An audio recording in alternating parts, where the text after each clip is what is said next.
La mythologie racontée aux enfants de Jules Raymond Lamé-Fleury. Texte lu par Cécile Belluard.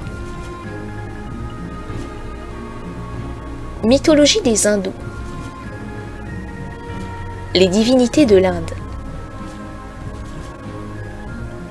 Si l'on vous disait, mes enfants, qu'il y a dans le monde un pays où les rivières roulent un sable mêlé de paillettes d'or, où les montagnes produisent des pierres précieuses et des mines inépuisables d'argent, où l'on trouve les animaux les plus rares et des plus belles espèces, où les hommes même ont la peau de différentes couleurs, depuis celle du cuivre rouge le plus brillant jusqu'à celle du bronze le mieux poli, vous vous imagineriez sans doute, non sans apparence de raison, que l'on vous fait un conte plus incroyable que ceux du petit Pousset ou de la droite princesse.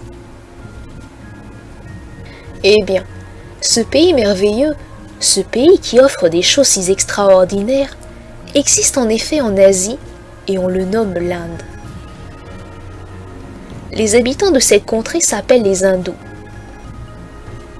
Il y a bien des années, oh, mais un si grand nombre d'années que jamais personne n'a pu les compter. Cette belle contrée n'existait point encore et tout l'univers ne formait qu'une immense étendue d'eau couverte de ténèbres. Or, voilà que tout à coup, une jeune et belle créature, à laquelle on donne ordinairement dans l'Inde le nom de Bhavani, parut sur la surface des flots. D'abord, elle fut effrayée de se trouver ainsi ballottée par les vagues dans une profonde obscurité. Puis peu à peu, s'accoutumant à cette existence toute nouvelle, elle se livra à une joie naïve et se mit à sauter de gaieté, à peu près comme un jeune enfant à qui l'on vient de donner un beau jouet, ou plutôt comme un petit poisson qui saute le soir sur la surface d'un étang pendant les grandes chaleurs de l'été. Mais pendant que dans sa joie elle faisait ainsi mille extravagances, elle laissa échapper 3 œufs qui, en se brisant, firent éclore 3 jeunes dieux, nommés Brahma, Vishnu et Siva, c'est-à-dire le créateur, le conservateur et le destructeur. Maintenant, il faut que vous sachiez que ces 3 personnages sont les grandes divinités de l'Inde, où ils sont adorés quelquefois sous une seule figure à 3 têtes que l'on nomme la Trimurti. J'aurais plus d'une fable à vous raconter sur chacun d'eux, en commençant par Brahma, qui fut le créateur de toutes choses à l'exception de la mer, car il y avait avant lui un dieu inconnu et tout-puissant qui avait créé l'eau sans le secours de personne. Brahma donc, qui devint à l'instant même de sa naissance un personnage raisonnable, se trouva assis au milieu des eaux sur une fleur de lotus, plante qui croît assez fréquemment dans les fleuves sous les climats chauds. Et il faut convenir que sa figure eût été effrayante à voir en ce moment, s'il eût existé alors quelqu'un pour la regarder, puisqu'il avait 4 têtes sur un seul corps et autant de bras. Autour du dieu régnaient d'épaisses ténèbres que les yeux de ses 4 têtes ne pouvaient percer, et il demeurait frappé d'étonnement de sa naissance mystérieuse, lorsque tout d'un coup, une voix se fit entendre à ses oreilles et lui ordonna d'implorer celui qui lui avait donné l'être. Alors Brahma, se prosternant, vit s'ouvrir devant lui toutes les merveilles de la création qui semblaient assoupies. Et après être resté 100 ans en contemplation devant ce prodigieux spectacle, il se mit à créer l'univers, c'est-à-dire le ciel, la terre, les astres, les plantes, les arbres, les rochers et enfin tous les animaux. Le globe fut placé par lui sur le sommet d'une haute montagne que les hindous nommaient le mont Méru.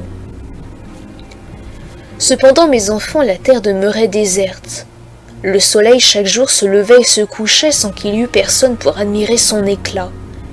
Et les moissons qui croissaient naturellement n'étaient point récoltées, lorsque Brahma résolut de tirer de sa tête un homme qu'il nomma Brahman, ce qui signifie prêtre, auquel il donna 4 livres appelés les Védas, ou la parole de ses 4 bouches, dans lesquelles il lui ordonna d'étudier jusqu'à la fin du monde. Puis comme le prêtre, redoutant les bêtes féroces dont les forêts étaient remplies, ne pouvait se livrer paisiblement à la lecture, le dieu tira de son bras droit un guerrier pour défendre le prêtre. Mais tandis que ces deux hommes étaient occupés l'un à étudier les Védas, l'autre à combattre les animaux féroces, il n'y avait personne qui cultivât la terre et leur fournit leur nourriture. Ils se plaignirent donc à Brahma qui tira de sa cuisse un troisième homme, pour être à la fois laboureur et commerçant.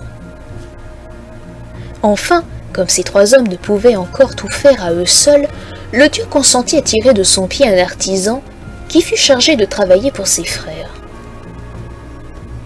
Ceci doit nous apprendre, mes enfants, que tous les hommes sont nécessaires les uns aux autres et que leur devoir est de s'aimer et de se servir mutuellement.